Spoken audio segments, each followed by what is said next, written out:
up your YouTube, search for Stukeley Meadows, watch on your big screen. Or another device if you're at home. Get yourself comfy, this could take a while. What a happy scene. Something new every day for your long-term memory. This is so exciting, it is nearly time for a Stukeley assembly.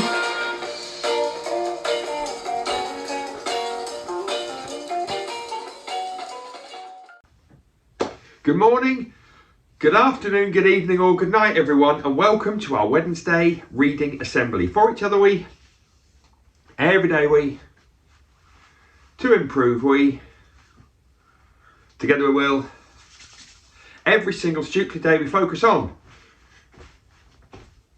Our Stukeley motto is. Our Stukeley curriculum is.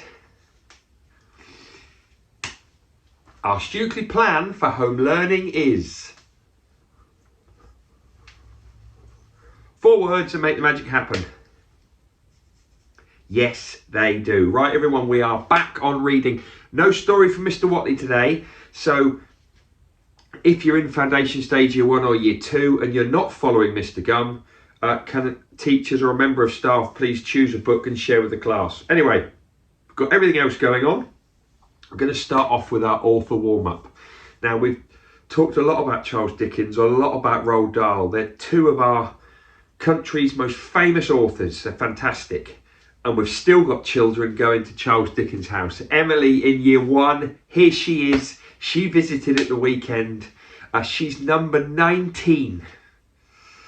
We've had 19 visitors there. That means before we break for the summer, big prizes for the whole school and the Oakleaf bookshop, because I did say I wanted to try and get 10 people there. We're now at 19. So it's going to be great for the bookshop, great for children at Stukeley. Keep trying to get there. It'll be fantastic. Okay. No Mr. Watley book. Let's crack straight on with Mr. Gum. It's always a pleasure, isn't it? Reading Mr. Gum. Enjoy that. Then we've got the other bits. Let's do it. Okay, Mr. Gum and the Biscuit Billionaire. We just about started chapter 7 last week. Now we know what's happened so far. Alan Taylor is the Biscuit Billionaire. He's had all his money stolen by Mr. Gum and Billy William III. They've taken the money. They're going to try and get over the sea to France. They've now lost all the money. It's blown away. Friday O'Leary and Polly are trying to go after them to get the money. Alan Taylor, who's lost all his money, is just being incredibly rude to everyone. And Polly's just giving him a 50p and he's basically gone, 50p? Anyway, we're now at the bit where Friday and Polly are trying to catch the thieves. Friday's motorbike was parked outside on the high street. "Hop on, Polly," he shouted, starting the bike up with a roar. "Don't roar like that," said Polly. "It scares me." "Sorry," said Friday, and he stopped roaring. He revved the engine, and off they zoomed. Before too long, they came across another banknote. Remember, all the money had blown away. A banknote blowing in the wind. Then they saw one stuck in a hedge, and then they saw one stuck in a pop star's haircut. We did do this bit last week. "We're on the right track," cried Polly, and on they went while they saw all the money. Money, money, money, flapping everywhere. Soon they'd left the town far behind, and Polly started to get a bit worried. They were riding through strange fields with twisted up trees and scarecrows with no heads. Sinister sounds like Kim, Coobers, beef rang out from the undergrowth, and who knew what creatures lurked therein? Storm clouds were gathering, and the day had grown dark and threatening. "Where is we, Fridays?" Polly whispered. "I'm not sure, little miss," replied Friday. "But have faith. The universe is a mysterious place, and everything happens for a reason. Except for stinging nettles. They're just a pain, but not to worry. There's none round here." Now, Friday had barely said these knowledgeable words when the motorbike broke down in the middle of a great big patch of stinging nettles. Huge ones they were, towering higher than Polly's head and full of bad pains for anyone who tried to mess with them. "Branigans!" exclaimed Friday. "We'll have to walk from here." Look at all them nettlers, trembled Polly. Just waiting to sting us to bits, though we've done nothing to them. Fear not, little miss, said Friday, heaving her onto his shoulders. Though I'm old, my legs are as strong as... Ow! Ah! You brave, brave man, said Polly from her position of safety above the treacherous plants. It was a bit unlucky that Friday had chosen to wear shorts that day and no shoes or socks, but there you go, that's life. Ouch! Oh, blimey! Flan! Eek! Moo! Flirtle! Grimaced Friday as he picked his way through the nettles. They seemed to go on forever, but he kept at it, because he was a force for good, and his heart was true and his feet were bare. At last they reached the... Excuse me, that Friday voice has given me the tickles. I'm not going to cut that out, I haven't got time. At last they reached the edge of the field, and there Friday collapsed like a broken gypsy in the scrubby grass. Go on without me, he gasped, his legs covered in painful white blisters. I'll be all right. I won't leave you, Friday, said Polly, cradling his head in her arms. I'll stay with you forever. Just then they heard a voice coming from somewhere below. Oi, Caterpillar Joe! I can't wait to escape to France with all that money we stole. It's the robbers, whispered Friday. Now go, Polly, go and save the day with your Polliness. Chapter 8, Smuggler's Cove. They found the thieves. With one last glance back at Friday, Polly pushed through the long tall grass and found herself on a wind-swept cliff top.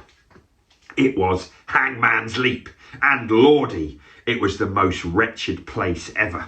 Remember those rocks that looked a bit like nasty faces? Well, they were still there. In fact, there were even more of them than before. Don't ask me how, but they were there. And those manky seagulls with one eye and stuff, there were more of them too, because they'd been up all night breeding new and even more disgusting ones. Some of the new seagulls smoked cigarettes and had tattoos on their wings.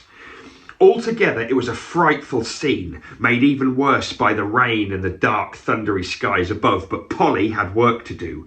She peered over the cliff edge and could just make out two tiny figures on the beach below, striking evil poses. Those flippin' rude delallies, she muttered, and without further thought, she ran down the cliff. Down on the rocks, Mr. Gum was looking out to the sea with a powerful telescope that he'd made with a jar of mustard, a rolled-up magazine, and a powerful telescope. There he is, he shouted gleefully as the small wooden fishing boat appeared on the horizon. It's Monsieur Bellybutton. Are you sure? Asked Billy William, but at the moment the wind changed and the most horrendous smell came to their noses.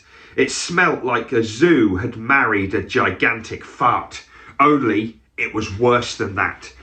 Oh yes, said Mr. Gum, his eyebrows curling up and turning crispy with the pong. Oh, it's definitely Monsieur Bellybutton. Bonjour, Monsieur Gum. Bonjour, Monsieur Billy, shouted Bellybutton as he rode into Smuggler's Cove. You know, in cartoons when they do wavy lines to show that something smells bad, like there'll be a rotten fish head or something, and then they do wavy lines coming off it. Well, I'm not lying, but Monsieur Bellybutton actually had those wavy lines coming off him in real life. He'd never once taken a bath, and he was quite an old man, so just think about it. Bonjour, the two villains cried in pleasure. You see, incredible as it was, they actually liked the smell of Monsieur Bellybutton. Said Mr. Gum, sniffing in long and hard. He's smelling even riper than last year. Lovely. Now there's Monsieur Bellybutton. Pretty disgusting man. Polly was nearly at the bottom of the cliff when the smell of Bellybutton hit her like invisible boxing gloves filled with gorgonzola. She fell to her knees, clutching her nose in agony, but even so, the smell found a way in, bringing tears to her eyes and clouding her thoughts. I don't know what that's about, said Polly through gritted teeth, but them robbers needed sorting out. She stuffed a bunch of daisies up her nostrils and continued on. The further down she climbed, the stronger the smell became. The daisies shriveled up and went brown. Seagulls fell out of the sky, landing with thumps all around her. But still she did not falter. She did not stop. And that's what polliness is all about. And we're going to stop there today. Got a little bit left in that one. I mean, obviously Polly and Friday are going to get the thieves, right? Don't know. Do the thieves, do Mr. Gum and Billy William III even know they've lost the money? Don't know. Right, we're now going into cheer, boo, song or silence. It's an old school one, it's nostalgic, it's great. And then after that, usual bits, love it.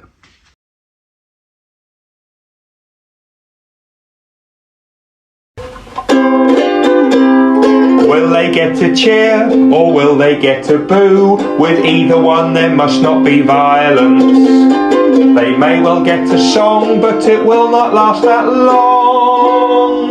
We really hope they do not get silence. We're going to go straight into cheer, boo, song or silence. One of my favourite games ever. Behind the curtain we have Mrs. Booth. And in a moment, she's going to walk out. But is Mrs. Booth going to get a cheer, a boo, a song, or silence? We all felt very anxious about Mrs. Clark yesterday. First person to get silence. Anyway, what do you think for Mrs. Booth? Think about it at home, think about it in school, and then we'll bring her out. Love this game. Right, out you come, Mrs. Booth!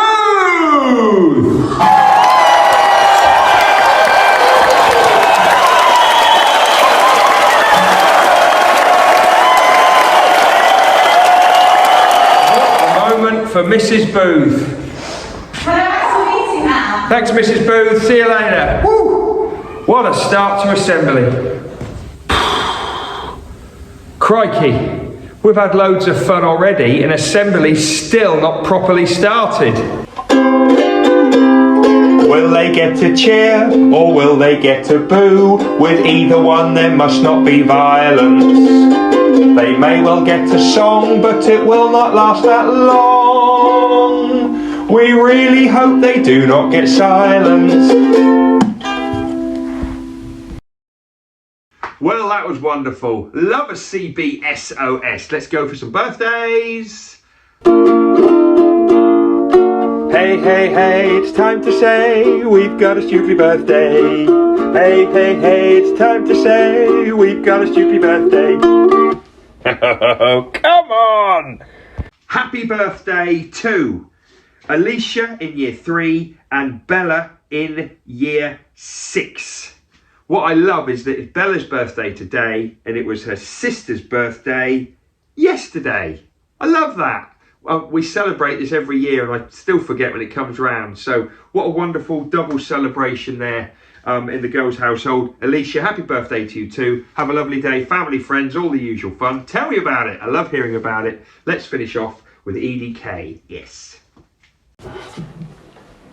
And we are learning to remember things worth remembering, learning to remember things worth remembering, learning to remember things worth remembering, everyday knowledge for you. And we are learning to remember things worth remembering, learning to remember things worth remembering, learning to remember things worth remembering, everyday knowledge for you.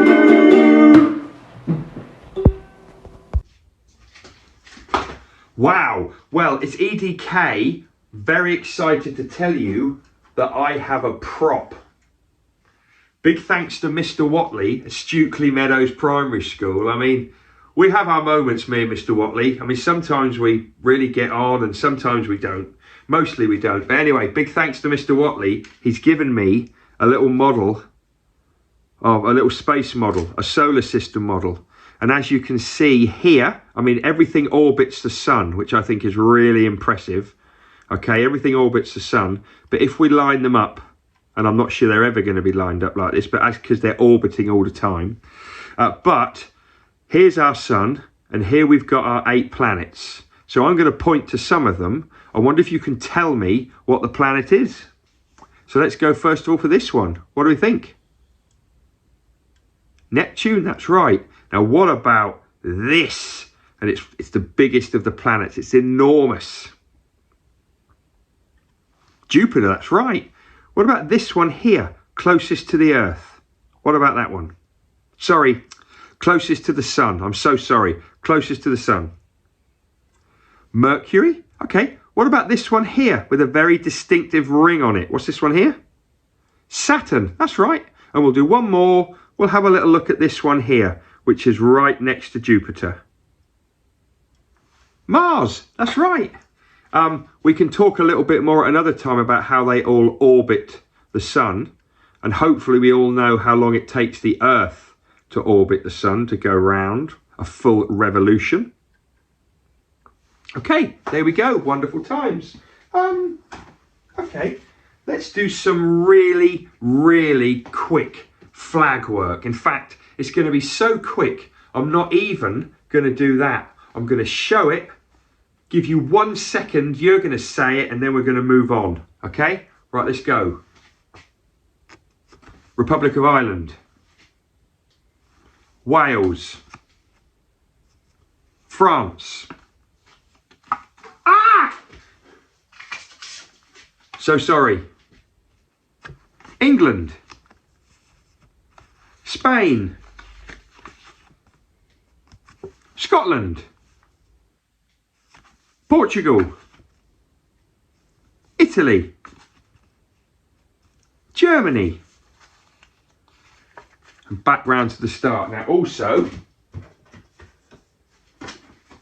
just going to throw a couple more in here. We haven't actually looked at these countries on our map of Europe. I'm just going to show you this one. Any ideas?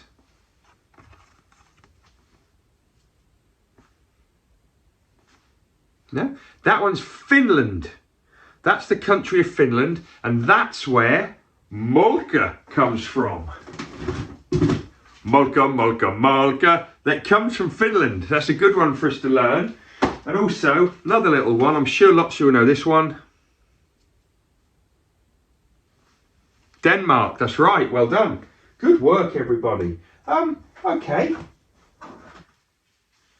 Not done these for a while. Sodium. Iron. Oxygen.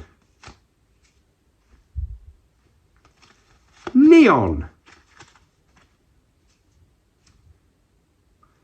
Titanium. Silicon. Fluorine. Carbon. Helium. Tin.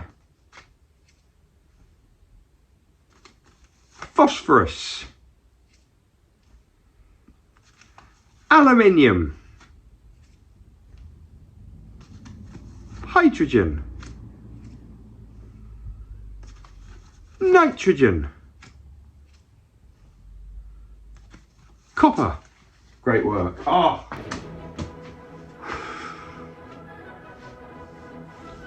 Before you tell me about this one, what's the holy book of the Muslim religion of Islam? Sorry, what's the holy book of Islam? The Quran, that's right. What about the Hindu holy book? Vedas, that's right. Oh, this composer, pretty sure it's Rossini. What's the piece of music called? William Tell Overture, correct. See you next time.